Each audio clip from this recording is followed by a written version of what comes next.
What's up, everybody? Before we get started here in this video, I wanted to show these new shirts.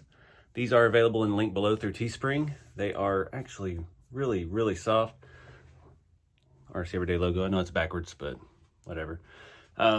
Yeah, these things are fantastic. I actually wore these out at USTE. Got a medium and a small. They both kind of fit. Sleeves actually long enough for me. So check them out below if you're interested. Appreciate it. All proceeds go back to the channel and help fuel all this madness. So let's get started. What's going on, everybody? Welcome back to RC Everyday. So you've been with the channel for a little while. You've seen I've had this weird infatuation with 90s touring cars, and my favorite being the Tamiya Ta02, and that was the one I had my very first RC hobby grade, and ever since I've loved them. I've had a couple over the years and had to let them go, but got a few now. Got another one here. This is a beautiful Nugget. So outside we've got, I think it's an ABC Hobbies body. It has light buckets everywhere. It's a 300ZX.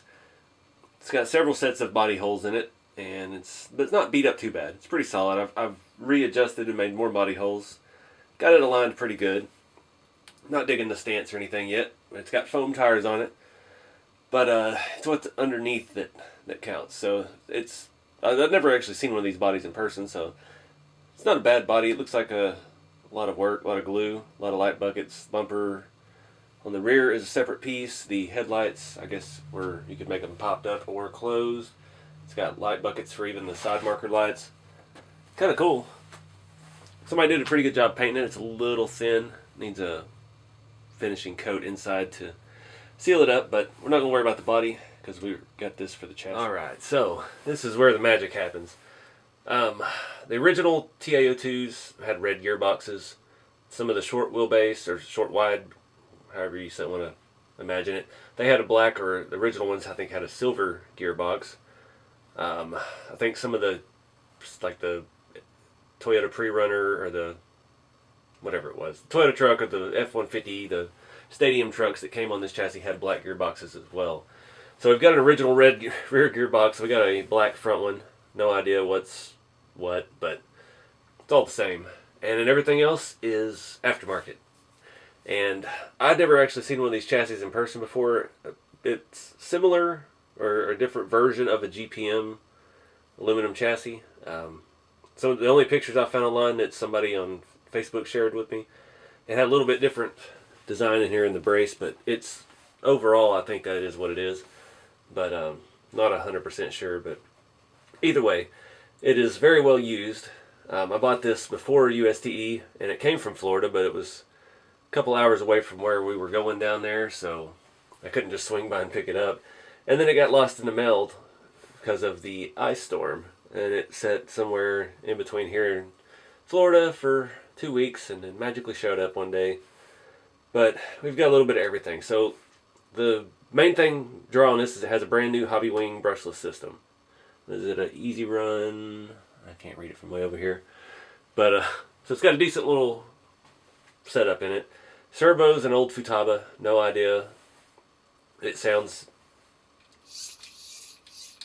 like metal geared, but I can't read what it says where it's mounted. So we got that. No radio. I have my little old SCX-10 Tactic system we're going to throw on this for a test run, because that's part of the reason I got this. It has every option, every bell and whistle. It's all very well used, and we don't have to feel bad about running it. I bought that original TA01 a while back with the Audi body, and I just couldn't bring myself to drive it even just around the shop. But wait till you see the bottom of this. It is pretty hammered. So yeah, this has seen some love, seen some use. Everything looks good though. It rolls pretty good. It feels like the bearings and stuff. I've checked the ones on the wheels. Everything seems good about it. It's got aluminum front under gearbox housing cover thing. All aluminum control arms, aluminum hubs, or knuckles in the front, C-hubs, front and rear. We have a rear sway bar. It looks like the factory OEM Tamiya ones, which are very expensive if you find them nowadays. No front sway bar. We've got the lightweight, I think that's the lightweight drive shaft. I never had a Tamiya one. I always had the Coast I had a Coast carbon fiber one, which I cannot find anywhere. So if anybody has one or knows the whereabouts of a Ta02 Coast carbon fiber drive shaft, comment below and get in touch with me. I probably won't want to pay what they're worth now, but I'd like to know that they still exist. I broke mine years after the car had been torn apart. I found it in my miscellaneous parts bin, and I think I was using it to pry something open with, and it snapped like an idiot. But oh well, live and learn. So we got aluminum shocks, we've got carbon fiber upper shock towers. Again, all the suspension is aluminum. Everything rolls good. It looks hammered. It's completely dusty and filthy, but everything spins nice and free. The ball bearings look good. I haven't oiled them or anything, so we're just going to rock it like it is, and if we break something, we'll replace it. This will be my fun runner. So I'm going to install this little radio and throw a lipo on this and see what happens. Alright guys, that took entirely too long. Not good with these things. It doesn't have a programming card. Not sure if this even had one, but it seems to be happy on a 2S. And the only 2S I have with a Dean's connector is too big to fit in there, so we've just removed the mount and yeah, zip tied it. So, oh, now it's not happy anymore. It worked just a second ago. Alright, got it sorted out. So, body's on, take it out to the shop and see what it does. Seems pretty quick so far.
Oops. Alright, so that is quite a bit faster than I expected. I still got some of the settings messed up. So you have your forward, brake, and reverse, but it's doing reverse.